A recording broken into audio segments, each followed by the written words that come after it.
আসসালামু আলাইকুম। ধরেন আপনি যে কোনো ডিস্ট্রিক্টে আছেন, সেখান থেকে আপনি কক্সবাজার যাবেন। কক্সবাজারে 4 স্টার মানের বা 3 স্টার মানের কোনো হোটেলের সাথে যোগাযোগ করলেন। সেই হোটেল আপনাকে অফার করলো যে স্যার, আগামী 3 দিন আমাদের অফার আছে।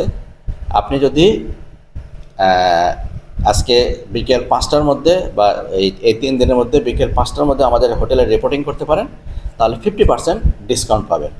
হয়তো 50% ডিসকাউন্ট দিয়ে আপনার হোটেল কস্ট ব্রেকফাস্ট সহ ধরেন 8,000 টাকা বা 10,000 টাকা। আপনি যদি পুরো পরিবার নিয়ে যান, তাহলে আপনি হয়তো 2টা রুম নিলেও আপনার হয়তো 50% ডিসকাউন্টে পার ডে 20,000 টাকা খরচ হবে। আর যদি 50% ডিসকাউন্ট যদি না পান, তাহলে আপনাকে এই 20,000টায় 40,000 টাকা পে করতে হবে। এখন আপনি এই অফারটা পেয়ে বাসা থেকে কক্সবাজারের উদ্দেশ্যে রওনা হলেন। পথিমধ্যে দেখলেন যে একটা রিসোর্ট রাস্তার মধ্যে পড়ে গেল, যেখানে অফার করছে আগে যে 2 ঘন্টার মধ্যে আপনি যদি আহ, এই- এই রিসোর্টে ঢোকেন, তাহলে এই 2 ঘন্টা আপনার সবগুলো রিসোর্টের রাইড এবং ফ্যাসিলিটি সব ফ্রি ফর 2 আওয়ার্স। আপনি তো খুশি হয়ে গেলেন। আপনি সাথে সাথে গাড়ি ব্যাক করে বা গাড়ি থামিয়ে আপনি এই রিসোর্টে ঢুকে গেলেন।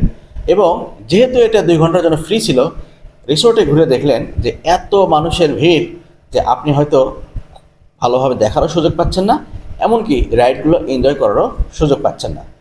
এইভাবে তাও দৌড়াদৌড়ি ঠেলাঠেলি করতে করতে হয়তো 2-1টা রাইড উপভোগ করতে পারলেন। এবং এখানে আপনার সব মিলে টাইম লস মিলে আপনার 2.5 ঘন্টা বা 3 ঘন্টা চলে গেল। এরপর আপনি বেরিয়ে আসলেন। বেরিয়ে এসে আবার কক্সবাজারের উদ্দেশ্যে রওনা দিলেন। প্রতিমধ্যে দেখলেন যে ভালো মানের একটা হোটেলে আপনার হয়তো একটা অফার আসছে যে buy one get one free. তো আপনি দেখলেন যে আপনার পরিবারের সদস্যদের মোটামুটি অর্ধেকের জন্য খাবার কিনলে এই পুরো পরিবারের সদস্যদের খাবার হয়ে যাবে। আপনি সাথে সাথে সেখানে গেলেন এবং গিয়ে দেখলেন যে ওই অফারের কারণে এখানেও কিন্তু সেম কন্ডিশন। এখানেও দেখা যাচ্ছে আপনার ওই খাওয়া শেষ করতে 1.5-2 ঘন্টা সময় লস হলো। এই যে প্রতিমধ্যে 4 ঘন্টা সময় টোটাল লস হলো, এই লসের কারণে আপনি কক্সবাজার যখন পৌঁছলেন, দেখলেন তখন রাত হয়ে গেছে। হোটেল বলল, স্যার আমাদের তো অফার ছিল বিকেল 5টা পর্যন্ত, আপনি আর 50% ডিসকাউন্ট পাবেন না। 50% ডিসকাউন্ট না পাওয়ার কারণে আপনি যে কদিন হোটেলে থাকবেন আপনাকে ফুল পেমেন্ট করতে হবে। একটা জিনিস খেয়াল করে দেখবেন যে মূল টার্গেট ছিল আপনার কক্সবাজার যাওয়া। এই কক্সবাজার যেতে গিয়ে আপনি পথে সামান্য ছোট ছোট অফার পেলেন। সেই অফার অ্যাচিভ করতে গিয়ে আপনি মোটো অঙ্কের টাকা লস করলেন কক্সবাজারে। এইভাবে এখান থেকে শিক্ষা যে জীবনের টার্গেটে পৌঁছাতে আশেপাশে কিছু লোভনীয় যে অফার আসবে, যেগুলো গ্রহণ করলে আপনি টার্গেটে পৌঁছাতে পারবেন না। এবং টার্গেটে যদি পৌঁছাতে না পারেন, তাহলে আপনার বড় ধরনের ক্ষতি হয়ে যাবে। যেমন ধরেন, আপনি যখন কক্সবাজার গেছেন, এই কক্সবাজারে যদি আপনি এই অফারটা গ্রহণ করে যদি বিকেলের মধ্যে যদি ওখানে হোটেলে পৌঁছাতে পারতেন, তাহলে যদি আপনি 2 দিন থাকেন কক্সবাজারে, 2 দিনে আপনার মিনিমাম 20-40 হাজার টাকা সেভ হতো। এবং 2 দিন পরে যদি আপনি ব্যাক করার সময় আপনি ওই যে হোটেলটায় অফার নিয়ে খেয়েছিলেন, সেই হোটেলে যদি খেতেন, যদি অফার নাও থাকতো, তাহলে কিন্তু আপনি সবাই মিলে পরিবারের সবাই মিলে খেলে হয়তো এক্সট্রা 2,000 বা 3,000 টাকা লাগতো।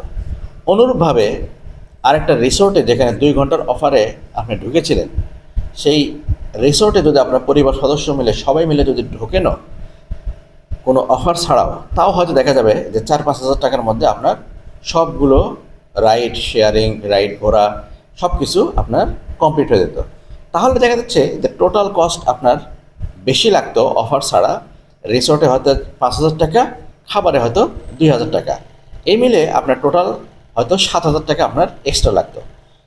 আর এই 7,000 টাকা বাঁচাতে গিয়ে আপনি কি করলেন, কক্সবাজারে গিয়ে পুরো 40,000 টাকা ড্যামারেজ দিলেন। এখান থেকে আপনার জীবন কেমন হবে সেটা শিক্ষা নিতে হবে। আপনি যখন জীবনে কোনো লক্ষ্যে পৌঁছতে যাবেন, সেটাকে স্থির করে নেবেন। সেই লক্ষ্যের জন্য, সেই লক্ষ্যে পৌঁছার জন্য আশেপাশে যত অফারই আসুক, যত সুযোগ সুবিধাই আসুক, কোনোটাই আপনি অ্যাচিভ করার জন্য হুমড়ি খেয়ে পড়বেন না। যদি তাই পড়েন, তাহলে আপনি চরম একটা লস করবেন। সেই লসটা কি, যে আপনার যেখানে টার্গেট সেখানে আপনি পৌঁছাতে নাও পারেন, 1।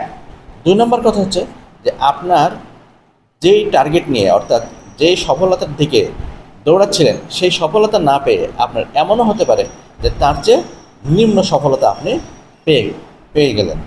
তাহলে কি হলো, আপনি ছোট্ট একটা সামান্য একটা রিসোর্ট এবং খাবারের অফার নিতে গিয়ে আপনি আপনার জীবনে মূল টার্গেটে পৌঁছাতে পারলেন না। এটাই হচ্ছে জীবনের শিক্ষা।